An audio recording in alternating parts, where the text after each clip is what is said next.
नमस्कार. आज आपण गौरी गणपती विशेष फराळासाठी नेहमीपेक्षा वेगळ्या पद्धतीने मैदा न वापरता रव्यापासून छान बिस्किटासारखी खुसखुशीत महिनाभर आहे अशी छान टिकणारी शंकरपाळी बनवतोय. त्यासाठी इथे मी परात घेतली आहे. आता यामध्ये अर्धी वाटी इथे मी रवा घेतलाय, तो घालायचा. या ठिकाणी मी बारीक रवा घेतलाय. जर तुमच्याजवळ मोठा रवा असेल तर एकदा मिक्सरला फिरवून घ्या आणि त्यानंतर वापरू शकता. त्यानंतर इथे मी ज्या वाटीने मोजून रवा घेतला होता त्याच वाटीने 1 वाटी गव्हाचं पीठ घेतलं आहे. आता या ठिकाणी तुम्ही प्रमाण उलटं केलं तरी चालेल. म्हणजे 1 वाटी गव्हाचं पीठ घेतले त्या ठिकाणी 1 वाटी रवा आणि अर्धी वाटी जिथे रवा घेतलाय त्या ठिकाणी अर्धी वाटी गव्हाचं पीठ घेतलं तरी सुद्धा चालेल. त्यानंतर त्याच वाटीने मोजून पाव वाटी म्हणजे 5 चमचे इथे मी पिठी साखर घेतली आहे. साखर मिक्सरला वाटून घेतानाच त्यामध्ये मी वेलची सुद्धा घातली होती, त्यामुळे मी वरून वेलची पावडर घालणार नाही. आणि 2 चिमूटभर या ठिकाणी मी मीठ घेतले, ते घालायचं. आणि आता हे सर्व साहित्य आपल्याला एकसारखं मिक्स करून घ्यायचंय.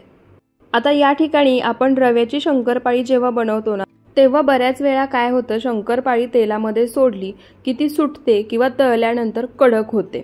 तर या ठिकाणी असं काही होऊ नये, त्यामुळे साखरेचं आणि तुपाचं प्रमाण शंकरपाळीमध्ये योग्य पाहिजे, तेव्हा शंकरपाळी छान खुसखुशीत तयार होते. त्यासाठी इथे 5 चमचे पिठी साखर परफेक्ट प्रमाण आहे. जास्तीत जास्त तुम्ही 1 चमचा यामध्ये वाढवू शकता. त्यानंतर आता सर्व साहित्य मिक्स करून घेतलं की इथे मी त्याच वाटीने पाव वाटी, जर पोहे खायच्या चमच्यानी म्हणाल तर 6 चमचे इतकं मी तूप घेतले. तूप गरम नाहीये, वितळवून थंड करून घेतलं आहे. यामध्ये अजिबात आपल्याला तुपाचं मोहन घालायचं नाहीये, तर थंड तूपच घालायचे. फक्त तूप घेताना ते वितळवून घ्या. पोहे खायच्या चमच्यानी 6 चमचे. आता तूप लागेल असं यामध्ये थोडं थोडं घालायचं आणि यामध्ये मिक्स करून घ्यायचं. आता जेवढं आपण तुपाचं प्रमाण घेतलं आहे ते सर्व यामध्ये लागणारच आहे, पण एकत्र किंवा एकदम हे तूप यामध्ये घालायचं नाही. थोडं थोडं घालायचं आणि मिक्स करून घ्यायचं. तर इथे पहा, सर्व तूप मी यामध्ये एकसारखं मिक्स करून घेतलं आहे. छान असं मोहन तुपाचं यामध्ये बसलंय. पीठ हातामध्ये घेतलं आणि हलकंसं दाबलं ना की मूठ वळली गेली पाहिजे, म्हणजे समजायचं तुपाचं जे आपण यामध्ये मोहन घातलंय ते परफेक्ट बसले. त्यानंतर आता ज्या वाटीने मोजून इथपर्यंत सर्व साहित्य घेतलं त्याच वाटीने मोजून इथे मी अर्धी वाटी दूध घेतलं आहे. आता दूध सुद्धा लागेल असं थोडं थोडं यामध्ये घालायचं आणि मध्यम सैलसर असं हे पीठ मळून घ्यायचं. पीठ जास्त घट्टसरही मळायचं नाही, जास्त सैलसरही मळायचं नाही, कारण हे पीठ आपण 10 मिनिटं भिजवून घेणार आहोत आणि यामध्ये रवा आहे. रवा फुलला की पीठ आणखी घट्टसर होतं, त्यामुळे पीठ मळून घेतानाच मध्यम सैलसर मळून घ्यायचं. तर इथे पहा, थोडं थोडं दूध घालून मी पीठ छान असं मळून घेतलं आहे. आता या ठिकाणी तुम्ही पिठाची कन्सिस्टन्सी पाहू शकता. अर्धी वाटी दूध घेतलं होतं, ते सर्व दूध मी पीठ मळण्यासाठी वापरलंय. आता या पिठावरती झाकण ठेवायचं आणि हे मळून घेतलेलं पीठ 10 मिनिटं भिजवून घ्यायचं. 10 मिनिटांनंतर तुम्हाला या पिठाची मी पुन्हा कन्सिस्टन्सी दाखवते. तर इथे पहा, 10 मिनिटं झाले आहेत. मळून घेतलेलं पीठ छान भिजलं आहे आणि इथे तुम्ही पाहू शकता पीठ मळून घेतलं तेव्हा ते सैलसर होतं. रवा फुलला आहे, त्यामुळे आता हे पीठ घट्टसर झालं आहे. त्यामुळे सुरुवातीलाच पीठ मळून घेताना थोडंसं सैलसरच मळून घ्यायचं. पीठ 1 मिनिटभर मी पुन्हा मळून घेतलं आहे आणि या स्टेपला तुम्ही या पिठाची कन्सिस्टन्सी पाहू शकता. त्यानंतर इथे मी पोळपाट घेतलाय. आता आपण शंकरपाळी बनवून घेऊया. त्यासाठी मळून घेतलेल्या पिठातलं थोडंसं पीठ काढून घ्यायचं आणि त्याचा गोळा तयार करून घ्यायचा. तर गोळा तयार करण्यापूर्वी सुद्धा अर्धा मिनिटं मी या पद्धतीने हे पीठ मळून घेणार आहे आणि त्यानंतर याचा गोळा तयार करून घ्यायचा. गोळा तयार करून घेतला की आता मध्यम जाडसर अशी याची पारी लाटायची आहे. पण या ठिकाणी पारी लाटण्याची सुद्धा मी तुम्हाला एक वेगळी पद्धत सांगणार आहे, ज्यामुळे शंकरपाळीला आतमध्ये छान लेयर्स सुटतात आणि शंकरपाळी खुसखुशीत होते.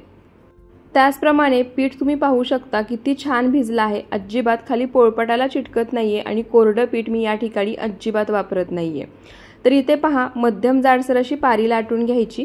त्यानंतर जसं व्हिडिओमध्ये दाखवतेय त्या पद्धतीने दुमडून चौकोनी असा याचा आकार तयार करून घ्यायचा. त्यानंतर पुन्हा ही पारी आपल्याला लाटून घ्यायची आहे. तर अशा पद्धतीने 1-2 वेळा पारी लाटून घ्यायची. फोल्ड करून म्हणजे दुमडून चौकोनी आकार द्यायचा, पुन्हा लाटून घ्यायची. अशा पद्धतीने ही पारी लाटून घेतली ना की आतमध्ये हलक्या हलक्या लेयर्स सुटतात आणि शंकरपाळी खुसखुशीत तयार होते. तर या ठिकाणी ही पारी लाटून 1-2 ते 3 वेळा दुमडून मी पुन्हा लाटून घेतली आहे. त्याचप्रमाणे पारी लाटताना जास्त पातळ लाटायची नाही, जाडसर ठेवूनच लाटायची, म्हणजे 1 सेंटीमीटर इतकी तरी या पारीची जाडी राहिला पाहिजे। तर इथे पहा, मध्यम जाडसर ठेवून ही पारी मी लाटून घेतली आहे, जास्त पातळही नाही आणि जास्त जाडसरही नाही। शंकरपाळी बनवल्यानंतर मी तुम्हाला दाखवेनच की ही पारी किती जाडसर मी लाटून घेतली आहे। तर इथे पारी लाटून झाली आहे। आता काय करायचं, बाजूच्या ज्या कडा आहेत ना त्या अशा पद्धतीने कट करून घ्यायच्या, म्हणजे छान चौकोनी असा आकार या पारीचा तयार होतो आणि त्यानंतर शंकरपाळी बनवून घ्यायची। तर इथे मी अशा पद्धतीने ज्या पारीच्या कडा आहेत त्या कट करून घेतल्या आहेत आणि आता ही शंकरपाळी मी बनवून घेतीये। आता या ठिकाणी तुम्हाला हव्या आहे त्या आकारामध्ये ही शंकरपाळी तुम्ही कट करून घेऊ शकता। मी चौकोनी आकारामध्ये आपण नेहमी जशी शंकरपाळी बनवतो त्या पद्धतीनेच कट करून घेणार आहे। तुम्हाला जर हवं असेल तर तुम्ही डायमंड शेपमध्ये सुद्धा कट करून घेऊ शकता। त्याचप्रमाणे आता तुम्हाला दाखवते शंकरपाळी मी किती जाडसर ठेवून कट करून घेतली आहे। तर इथे तुम्ही पाहू शकता ही शंकरपाळीची जी पारी आहे ती जास्त मी पातळही लाटली नव्हती, जास्त जाडसरही नाही, मध्यम जाडसर लाटली होती आणि शंकरपाळ्या सुद्धा तशाच तयार झाल्या आहेत। आता या शंकरपाळ्या मी या परातीमध्येच काढून घेते आणि आता जे शिल्लक राहिलेलं पीठ आहे त्या पिठाच्या शंकरपाळ्या सुद्धा मी याच पद्धतीने बनवून घेते। तर इथे पहा, मळून घेतलेल्या सर्व पिठाच्या शंकरपाळ्या मी तयार करून घेतल्या आहेत। शंकरपाळ्या मी तुम्हाला पुन्हा दाखवते, अजिबात पातळ लाटल्या नाहीयेत। आता या शंकरपाळ्या आपण तळून घेऊयात। त्यासाठी गॅसवर कढईमध्ये मी आधीच तेल गरम करायला ठेवलं होतं। तेल छान गरम करून घ्यायचं आहे। आता थोडं पीठ या तेलामध्ये टाकून मी तुम्हाला दाखवते। पीठ तेलामध्ये टाकलं की 1 सेकंद भरामध्येच ते वर येते, म्हणजे तेल अगदी परफेक्ट टेम्परेचरवरती गरम झाले। आता सुरुवातीला काय करायचं, जेव्हा आपण शंकरपाळी तेलामध्ये सोडणार आहे तेव्हा गॅसचा फ्लेम मोठा ठेवायचा आणि त्यानंतर शंकरपाळी तेलामध्ये सोडायची। गॅसचा फ्लेम जर मीडियम किंवा लो असेल आणि शंकरपाळी तुम्ही तेलामध्ये सोडाल तर शंकरपाळीमध्ये जास्त तेल शोषलं जातं, शंकरपाळी कडक होते, त्याचप्रमाणे शंकरपाळी तेलामध्ये सुटू सुद्धा शकते। त्यामुळे गॅसचा फ्लेम मोठा ठेवायचा, शंकरपाळी तेलामध्ये सोडायची। शंकरपाळी तेलामध्ये सोडली की 1 अर्धा मिनिट तरी झाऱ्याने अजिबात हलवायची नाही। अर्ध्या मिनिटानंतर गॅसचा फ्लेम मीडियम टू लो करायचा आणि आता जसं मी व्हिडिओमध्ये दाखवते त्या पद्धतीने अलटी-पलटी करत तेलामध्ये झारा फिरवत ही शंकरपाळी आपल्याला छान सोनेरी रंग येईपर्यंत तळून घ्यायची आहे। आता सुरुवातीला आपण गॅसचा फ्लेम मोठा ठेवला होता, पण नंतर शंकरपाळी तळताना गॅसचा फ्लेम मीडियम टू लोच ठेवायचा। मोठ्या आचेवर जर तळून घेतली तर शंकरपाळी आतमधून तशीच कच्ची राहील, खुसखुशीत होणार नाही, त्यामुळे मोठ्या आचेवर तळून घ्यायची नाही। तर इथे पहा, मीडियम टू लो फ्लेमवरती शंकरपाळी मी तळून घेतेय। सुरुवातीला जेव्हा शंकरपाळी आपण तेलामध्ये सोडली तेव्हा तेलावरती तुम्हाला फेस आलेला दिसत असेल। आता जसजशी ही शंकरपाळी तळली जाते तसतसं हे तेल साफ व्हायला लागले। तेल पूर्ण साफ झालं की समजायचं शंकरपाळी आतपर्यंत छान तळली गेली आहे। तर इथे पहा, तेल पूर्णपणे साफ झालं आहे, शंकरपाळी आतपर्यंत छान तळली गेली आहे आणि शंकरपाळीचा तुम्ही रंग सुद्धा पाहू शकता, पूर्ण छान सोनेरी रंग येईपर्यंत ही शंकरपाळी तळली गेली आहे। शंकरपाळी तेलामधून जरी काढली तरी गरम असल्यामुळे कुकिंग प्रोसेस चालू राहते आणि त्यामुळे या शंकरपाळीचा रंग आणखी गडद होऊ शकतो। आता ही तळलेली सर्व शंकरपाळी मी एका झाऱ्यामध्ये काढून घेते। तर इथे सर्व शंकरपाळी मी तेलामधून काढून घेतली आहे। आता राहिलेली शंकरपाळी सुद्धा याच पद्धतीने तळून घ्यायची, त्यानंतर तुम्हाला दाखवते। तर इथे पहा, सर्व शंकरपाळ्या मी अशाच पद्धतीने तळून घेतल्या आहेत। शंकरपाळीचा तुम्ही रंग पाहू शकता, सुंदर आलाय, त्यासोबतच छान खुसखुशीत अशा या शंकरपाळ्या तयार झाल्या आहेत। शंकरपाळी मी तुम्हाला तोडून सुद्धा दाखवते, तुम्ही आतून सुद्धा ही शंकरपाळी पाहू शकता, मस्त जाळीदार तयार झाली आहे, पदर सुद्धा छान सुटलेत आणि तुम्ही टेक्स्चर पाहू शकता, छान खुसखुशीत सुद्धा झाली आहे।